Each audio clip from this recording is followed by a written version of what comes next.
Ya, untuk mengelaborasinya kami telah terhubung melalui sambungan Zoom dengan Duta Besar Republik Indonesia untuk Myanmar, Komjen Polisi Iza Fadri. Selamat sore, Pak Iza. Selamat sore, Mbak, dan selamat sore untuk pemirsa CNN Indonesia. Ya, selamat sore juga untuk teman-teman yang masih berada di Myanmar saat ini. Kita langsung saja, Pak Iza. Seperti apa perkembangan kondisi di Myanmar pada hari ini? Apakah ada laporan WNI?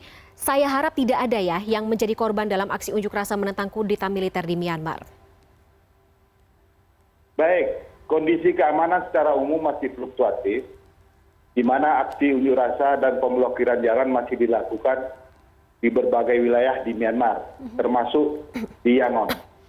Warga dalam keadaan aman, belum ada laporan warga negara Indonesia yang mengalami kekerasan hingga sejauh ini. Oke, total ada berapa warga negara Indonesia yang masih berada di sana, Pak Iza? Data terakhir kita, jumlah warga negara Indonesia 424 orang, yang sebelumnya 441. Jadi ada 16 yang sudah, ada 17 yang sudah pulang secara mandiri.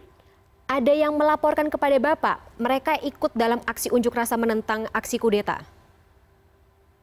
Oh, tidak ada. Oke. Kita tekankan kepada warga negara Indonesia untuk tetap tenang dan tinggal di rumah. Oke. Dan tidak ikut-ikut dengan kegiatan politik domestik Myanmar. Oke. Pak Iza, setelah Bapak kemarin mengimbau WNI untuk pulang ke tanah air beberapa waktu yang lalu, sudah adakah teman-teman yang berangkat pulang ke tanah air? Ya, tadi seperti yang saya sampaikan bahwa sudah ada warga negara Indonesia yang pulang ke Indonesia 17 dan mereka sebelum berangkat menginformasikan kepada kita.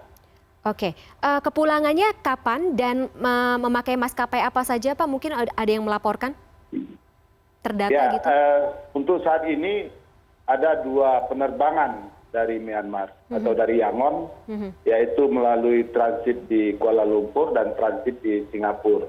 Oke. Jadi 2 penerbangan ini 2 kali seminggu itu dijadikan sebagai tempat atau kepulangan warga negara kita ke tanah air. Oke. Pak Iza, seperti apa koordinasi dan juga bantuan yang diberikan oleh KBRI kepada para WNI, teman-teman ini di Myanmar, agar selamat tetap di rumah saja dan tidak ikut-ikutan kerusuhan di Myanmar? Ya, KBRI Yangon sudah menetapkan kondisi siaga 2 dan menyediakan tempat penampungan sementara di premis KBRI bagi warga yang merasa terancam keamanannya. Bagi warga yang memilih tinggal di kediamannya, KBRI menghimbau untuk tetap tenang dan berdiam diri di rumahnya, serta menghindari bepergian keluar kecuali sangat mendesak, dan menyiapkan cadangan makanan, vitamin, dan obat-obatan untuk persediaan 2 minggu ke depan.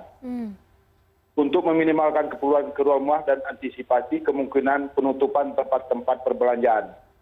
Warga termonitor melalui grup di klaster yang kita bentuk, maupun grup komunitas warga secara real time.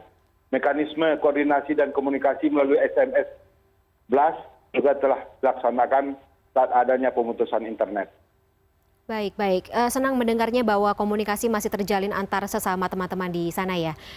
Pak Iza, bagaimana sendiri komunikasi antara KBRI dengan pemerintah Myanmar terkait keamanan para WNI yang ada di sana? Salah satu alasan KBRI untuk meningkatkan status siaga 2 adalah adanya aksi maupun insiden kekerasan yang terjadi secara sporadis dan fluktuatif dan berpotensi terjadi di berbagai daerah dalam waktu cepat.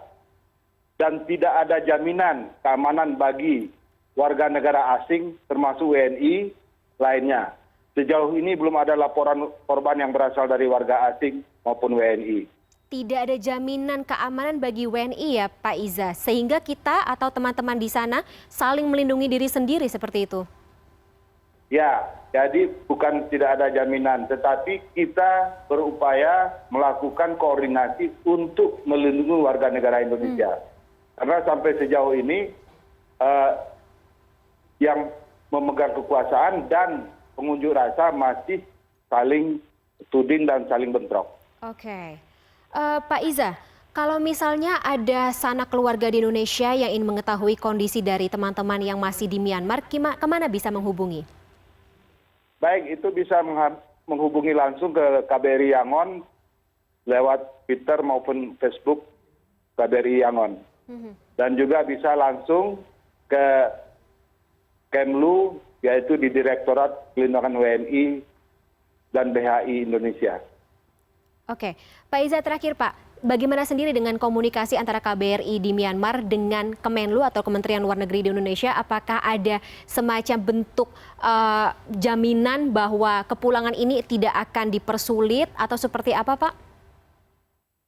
Ya, mengenai masalah ini jelas bahwa Kemlu sebagai institusi yang bertanggung jawab terhadap hubungan luar negeri sudah punya protap yang jelas, sehingga kami juga KBRI sebagai bagian dari Kemlu itu sudah punya koordinasi yang kuat, dan itu sudah kita lakukan dari sejak awal sampai saat ini, dan juga langkah-langkah apa yang akan dilakukan dari Kemlu sudah memberikan arahan, terutama dari Direktorat Pelindungan WNI dan BHI.